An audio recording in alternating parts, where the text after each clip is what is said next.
We all know that Marvel's Hulk is the strongest one there is, but what would happen if the big green mean machine had no one else in the world to compare himself to? What would Hulk do if he was the only surviving superhero in the world? Well, stick around until the end of the video to find out what would happen if Hulk survived while the entire world perished. A weary old man walks alone in a post-apocalyptic world torn asunder by nuclear war. He nonchalantly kills a mutated cockroach the size of a cat as he wanders the wasteland aimlessly. It's Bruce Banner, the man otherwise known as the Hulk. Master of all I survey, that's me. So quiet. I never get used to that. There's a hovering, robotic video camera that follows the old man wherever he goes, and in moments when the loneliness becomes unbearable, he sometimes speaks to himself, just to see what it sounds like. Bruce. The sky glowed green today at sunset. Bruce reveals that he's been alive for a couple centuries now, and he's had enough. I feel cold, and I should be dying very soon. I want to. God in heaven, I want to. But he won't let me. In this vast, lifeless land, Bruce Banner can only possess the futile hope that one day the Hulk would finally set him free, that he can finally shuttle off this mortal coil and find peace. Because every time when the irradiated sun of this world sets and night falls, the green giant takes over. And in this empty world filled with nothing but the mutated bugs that scurry around the remnants of the old world, all Hulk can do is rage. Rage and curse his fate that he has to be tied to the weakling, to the man he hates with all his being, to Bruce Banner. The next day goes as it has always done these past couple centuries, as Bruce contemplates on how he's able to survive this long in spite of his efforts to do the opposite. His musings are only broken when he feels his hand tremble, and then his whole body. Bruce can feel something coming. This isn't the first time he's felt this way after all. Then I hear something, like a rustling of plastic wings clacking against hollow bodies. Now, I do glance back, and I see them coming. But they're not skittering along. Oh no, not at all. They're flying. The bastards are flying now. A horde of mutated cockroaches take wing, rushing towards Bruce. Something inside the old man, whether it's instinct or habit, that makes him run from the insects. Bruce stumbles, and he hears an all too familiar voice inside him telling him to get up.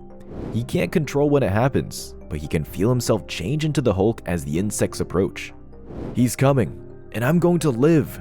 Damn him to hell. Hulk emerges from Bruce, thrashing in rage as he fends off the swarm of giant insects who have come to feast on his flesh. To him, they're just puny bugs, but there are just too many. The next day, Bruce watches the events that transpired yesterday through the vidbot's recording. He can see the Hulk struggle and howl and thrash, but the bugs ultimately get the best of him. The only thing Bruce sees by the time they leave, whether it's because they've had their fill or have become bored, is Hulk's eviscerated body, skin torn to shreds and guts hanging out. He takes time to analyze the recording and concludes that all it takes for the green monster inside of him to completely recuperate from these grievous injuries is 18 minutes. Sometime later, Bruce visits the superhero memorial park where all the other heroes of the Marvel Universe are laid to rest. Some of them died during the war that ultimately led to mankind's extinction, others in the War in the Skies, while the truly lucky ones were able to die of old age.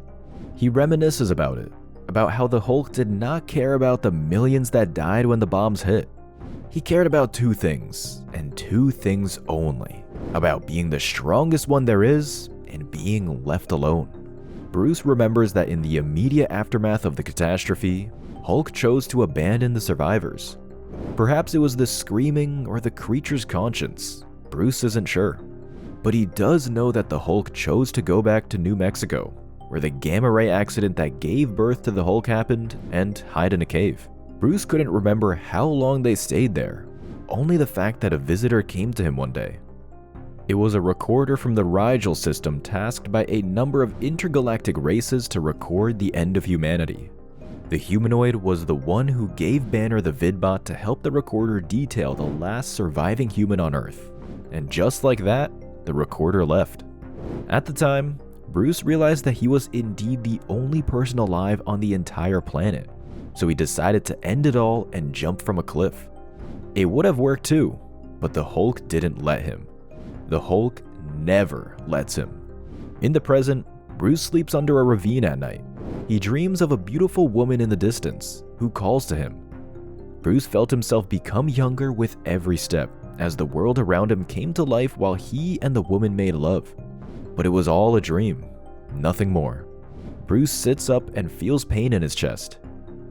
He remembers the story of Prometheus, about how he stole fire from the gods only to be punished for it by having carrion eat his body, and for his body to regenerate only to go through the same punishment again for eternity. And this is when Bruce realizes it. The Hulk is the living symbol of the atomic age. The atomic age, which brought fire and terrible, terrible knowledge to mankind. A knowledge for which the final, terrible price was oblivion. The old man accepts that to be the last survivor of Earth is the price he had to pay for birthing the herald of the atomic age, for giving life to the creature known as the Hulk. Bruce can feel his chest tighten with every passing second, and he lets go. He gladly accepts the mercy owed to him by his failing body, but the Hulk has other plans. Two halves living in one body start to struggle for control. Hulk wins just as Bruce is about to take his last breath. The rage-fueled Frankensteinian monster of the atomic age knows that to turn back to Banner means death. In the end, Hulk got what he wanted. Because Hulk is the strongest one there is. Hulk is only one there is. What do you think about this final Hulk story? We'd love to hear about it in the comments section below, guys. And if you want more amazing superhero content delivered straight to you, don't forget to subscribe to our channel and turn on that notification bell. We'll see you in the next video, only here at KRTV Marvel.